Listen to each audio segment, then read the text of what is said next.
అందరికీ నమస్కారం. నేను మీ Haripriya. Welcome to my channel. ఇవాల్టి వీడియోలో అంగరంగ వైభవంగా చాలా భక్తి శ్రద్ధలతో వినాయక చవితిని జరుపుకుంటాం కదా.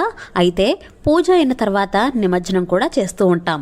ఈ నిమజ్జనం ఎలా చేయాలి, నిమజ్జనం చేసినప్పుడు ఏ మంత్రం చదవాలి, ఉద్వాసన ఎలా చెప్పాలి, ఎలాంటి నియమాలు పాటించాలి, పూజలో ఉన్న పత్రిని ఏం చేయాలి అనే విషయాలన్నీ కూడా చాలా డీటెయిల్డ్గా వీడియోలోకి వెళ్లే ముందు చిన్న ప్రకటన. శ్రీ కనకదుర్గ జ్యోతిష్యాలయం గురువు గారు సాయిరాం గారు కుటుంబ సమస్యలు, ప్రేమ, పెళ్లి, ఉద్యోగం, వ్యాపారం, విదేశీ ప్రయాణం, మానసిక సమస్యలు, భార్యాభర్తల సమస్యలు, ఇలా మీకు ఏ సమస్య ఉన్నా సరే ఒకసారి గురువుగారికి ఫోన్ చేయండి.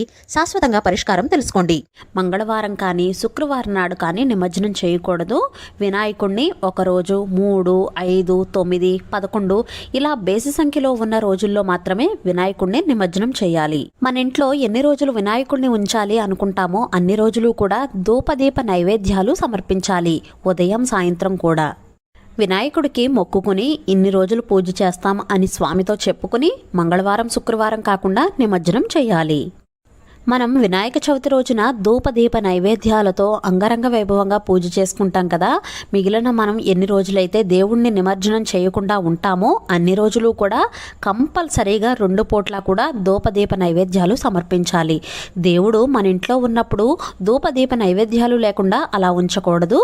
నిమజ్జనం చేసేంత వరకు కూడా 2 పూట్ల ఇలా చేయాలి. ఇప్పుడు ఎలా ఉద్వాసన చెప్పాలో తెలుసుకుందాం. ముందుగా దీపం వెలిగించి క్లుప్తంగా వినాయకుడు పూజ చేసుకోవాలి.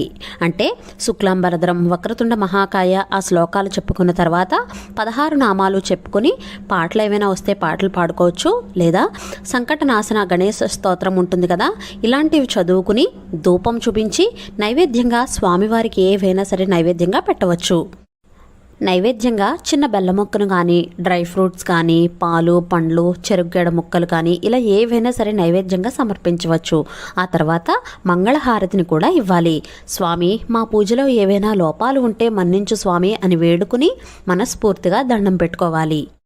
తర్వాత దీపం ఉండగానే వినాయకుడి విగ్రహాన్ని ఈ విధంగా ఈ మంత్రాన్ని చదువుతూ యథాస్థానం ప్రవేశయామి పూజార్థం పునరాగమనాయచ అనే మంత్రాన్ని చదువుతూ విగ్రహాన్ని 3 సార్లు కదిపి ఈ విధంగా ఉద్వాసన పలకాలి.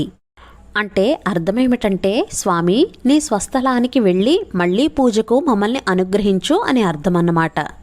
అలా 3 సార్లు కదిపిన తర్వాత దీపం కొండెక్కిన తర్వాత మాత్రమే స్వామిని తీయాలి. తర్వాత మనం పూజ చేసుకున్న పత్రిని, పువ్వులను, ఆకులను అన్నీ కూడా ఒక కవర్లోకి తీసేసుకోవాలి.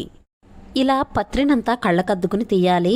ఈ పత్రిని, పువ్వులను పచ్చని చెట్లో ఎవరూ తొక్కని ప్రదేశంలో వేయాలి. లేదా పారే నీటిలో కానీ చెరువుల్లో కానీ వేయొచ్చు.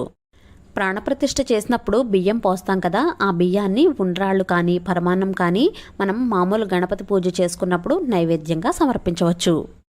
ఇలా పత్రినంతా తీసేసిన తర్వాత వినాయకుడిని ఈ విధంగా నేను పట్టుకున్నట్లుగా పట్టుకుని గణపతిని నిమజ్జనం చేయాలి. నిమజ్జనం మీరు చెరువులో కానీ పారే నీటిలో కానీ చేయవచ్చు. అలా వీలు కాకపోతే ఇంట్లో కూడా నిమజ్జనం చేసుకోవచ్చు. ఎక్కడైతే గణపతిని నిమజ్జనం చేయాలి అనుకుంటామో అక్కడ శుభ్రంగా ముగ్గు పెట్టి, అలా ముగ్గు పెట్టుకున్న తర్వాత ఒక లోతైన శుభ్రమైన గిన్నె తీసుకుని దానికి గంధం, కుంకుమ బొట్లు పెట్టాలి. ఆ గిన్నెలో 3 వంతుల వరకు శుభ్రమైన నీటిని పోసుకోవాలి. ఆ నీటిలో కొద్దిగా పసుపు, కుంకుమ, కొద్దిగా అక్షంతలు వేసి, కొద్దిగా పూలు కూడా వేసి జై బోలో గణేష్ మహారాజ్కి జై అని 3 సార్లు నీటిలో ముంచి ఈ విధంగా వదిలేయాలి. పసుపు గణపతిని చేసుకున్నాం కదా, అది కూడా నీటిలో కలిపేయచ్చు. చూసారు కదా, గణపతి విగ్రహం అంతా 10 నిమిషాల్లో కరిగిపోయింది. ఈ నీటిని పచ్చని చెట్లో వేయచ్చు. లేకపోతే నీటిని వంపేసి మట్టిని తీసుకుని దాంట్లో చిన్న చిన్న విత్తనాలు కూడా వేసుకుని పెంచుకోవచ్చు. చూసారు కదండి, తెలిసింది కదా, వినాయకుడి నిమజ్జనం ఈ విధంగా చేయాలి. ఆ వినాయకుడి కృపా కటాక్షాలు మనందరిపైన ఉండాలని, మనం చేసే ప్రతి పనిలోనూ ఎటువంటి విఘ్నాలు లేకుండా ఉండాలని ఆ వినాయకుడిని కోరుకుంటున్నాను. ఈ వీడియో మీకు నచ్చినట్లయితే please like, share, subscribe to my channel. Thank you for watching.